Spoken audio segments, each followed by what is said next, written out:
நடிக்கிறதுக்கு உண்டான ஹோம்ஒர்க் நிறைய பண்ணணும். இல்லை கேப்டன் சார் மாதிரி தான் இருக்காரு. என்ன சொல்கிறதுன்னா, நம்ம வந்து சண்முகபாணிகிட்ட வந்து சார்கிட்ட வந்து என்ன எதிர்பார்த்தோமோ அது வந்து இந்த படத்தில் கொஞ்சம் நல்லாவே பண்ணியிருக்காரு. ஏன்னா போன தடவை நடித்த படத்தில் வந்து அந்தளவுக்கு கொஞ்சம் இம்ப்ரூவ்மெண்ட்டே இல்லாமல் இருந்தது.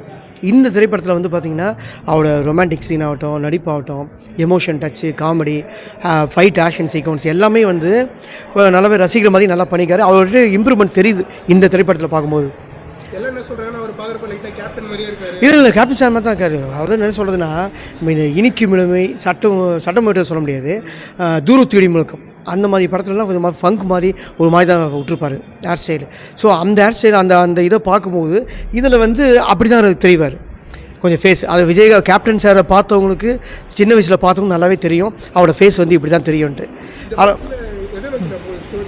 ஸ்டோரி வந்து என்ன சொல்கிறது சார், இந்த 12 கிராமத்தில் நடக்கிற இது கிராமத்தில் தண்ணி இல்லை, இந்த வைகை காலத்தில் தண்ணி இல்லைன்னு சொல்லுவாங்க பாருங்கள். அந்த இது தண்ணி இல்லை, அந்த மீனவர் மக்கள் வந்து தண்ணி இருந்தால் தான் மீனவர் வந்து பிடிக்கவும் போக முடியும். அந்த இது இவங்க யாருக்கும் பண்ண மாட்டுறாங்க. இவங்களுக்கு அந்த சப்போர்ட் வந்து இவரே தான் பண்ணுறாரு, சரத்குமாரும் சண்முகபாண்டியும். இந்த கதை வந்து ட்ராவல் ஆகிறதுக்கு உண்டான காரணம் வந்து 1994 நடக்கிற மாதிரி தான், 94 நடக்கிற மாதிரி தான் கதை வந்து ட்ராவல் ஆகுது. சண்முகபாண்டி சரத்குமாரும் சேர்ந்து என்ன பண்ணுறாங்கன்னா, அந்த ஊரில் வந்து பணத்துக்கு இதுக்காக வந்து கஞ்சா தான் கடத்துறாங்க. அந்த வச்சு தான் இது ட்ராவல் ஆகும் கதை. நல்லா பண்ணிக்காங்க. சரத்குமாரும் நம்ம சண்முகபாண்டியனும் அவரோட காம்பினேஷன் வந்து பார்த்திங்கன்னா ரொம்ப சூப்பராக இருக்குது, நல்லா பண்ணிக்காங்க. இவர் வந்து ஆமாம், சரத்குமார் கொஞ்சம் அங்கங்கே வந்து பார்த்திங்கன்னா என்ன சொல்கிறதுன்னா சீனியர் ஆர்டிஸ்ட்னு சொல்லி நிரூபிக்கிறாரு. ஆனால் ஆக்சுவலாக அந்த தன்மை வரக்கூடாது. ஏன்னா வந்து வேறு ஏதாவது நடிகர்களுக்கு அந்த இது தன்மை வந்தால் கூட பரவாயில்ல. கேப்டன் சாரோட சன்னுக்கு அது வரக்கூடாது. கேப்டன் சார் சன்னை வச்சு இயக்கும்போது நம்ம கேப்டன் சார்கிட்ட என்ன ஃபயர் எதிர்பார்த்தோமோ அந்த ஃபயரை பையன்கிட்ட வந்து கொண்டு வரணும். அதை நிறைய டேரக்டர் வந்து அவர் கரெக்டாக யூஸும் பண்ண மாட்டாங்க. கதை வந்து கரெக்டாக அமையலை, அது ஒரு நாள் சொல்லலாம். ஆனால் எனக்கு தெரிஞ்சு அவங்க கூட எல்லாமே இருக்காங்க. அவங்க அம்மா இருக்காங்க, கேப்டன் சாரோட இது பிரேமலதா, அவங்களாம் சொல்லலாம் எனக்கு தெரிஞ்சு. ரெண்டாவது அவர் கூட கூட பின்னாடி ஒர்க் பண்ணுங்க அத்தனை பேரும் அவருக்கு கூடவே தான் இருக்காங்க.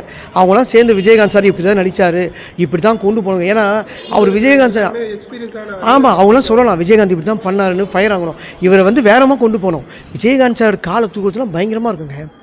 பின்னாடி அடிப்பார் டேஷன் சீன்லாம். அது அவர் எடுத்தோன்னே வந்தாவே காலை பின்னாடி டப்புன்னு தூக்குறது தான். ரஜினிகாந்துக்கு எப்படி வந்து பார்த்திங்கன்னா சிகரெட்டு, ஹேர் ஸ்டைலு எல்லாம் ஸ்டைலோ அந்த மாதிரி விஜயகாந்துக்கு ப்ளஸ்ஸாக அமைஞ்சது வந்து காலை தூக்கி அடிக்கத்தான், பேக் சைடு காலை தூக்குறது தான். எவ்வளோ அர்ஜுன் இருப்பாங்க, இன்னும் நிறைய எவ்வளோ பேர் ஆக்ஷனில் இருப்பாங்க ஹீரோ. ஆனால் விஜயகாந்துக்கு தனியாக தெரியுதுக்கு ஒரே ரீசன் வந்து அவர் பேக் பொசிஷன் தான்.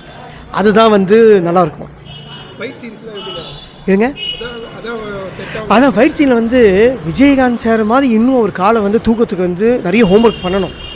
ஆமாம், அவர் வந்து இவரே சொந்த படமாக எடுக்கிறாங்களோ இல்லை இவரை வச்சு யாராவது நிறைய பேர் வந்து ப்ரொடியூஸ் பண்ணுறாங்களோ அது அப்புறம்.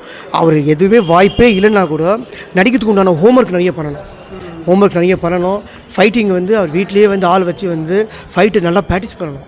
கேப்டன் சாரோட நிறைய படத்தையும் பார்த்துட்டு அந்த இதையும் வந்து கால தூக்கத்தெல்லாம் எப்படின்னு சொல்லிட்டு ப்ராக்டிஸ் பண்ணணும். இத்தனைக்கும் என்னென்னா அவர் அப்பாவோட இவர் கொஞ்சம் நல்லா ஹைட்டு வேறு, இன்னும் கொஞ்சம் கால் நல்லா தூக்கணும். இந்த டேஷன் சீனில் இந்த ஒரு சீக்வன்ஸ் வருது, அப்படியே டம்மி ஆகிடும்போது நமக்கு வந்து ஒரு மட்டமாக தெரிய மாதிரி இருக்குது. ஏன்னா அவர் டம்மி ஆகும்போது கேப்டன் விஜயகாந்த் வந்து அவர் மேலே காலை வைக்கும்போது எல்லா ரசிகர்களும் அப்படியே இது வராங்க, ஒரு ஆக்ரோஷமாக கத்துறாங்க. அந்த ஆக்ரோஷத்தை வந்து டஃப்னு ஒரே இடத்துல ஆஃப் ஆகிடுது. அவர் ஏதோ பண்ணுவார், எஸ்பி வந்து பயமாக அடிப்பார் பொழுது தூக்கி டேஷனை வந்து அடித்து நொறுக்குவான்னு பார்த்தா நொறுக்கில் அடங்கிறாரு. சரத்குமார் என்ன பண்ணுறாரு, வேணாம் அடங்குன்னு சொன்ன உடனே அடங்கிறாரு. அவ்வளோதான்.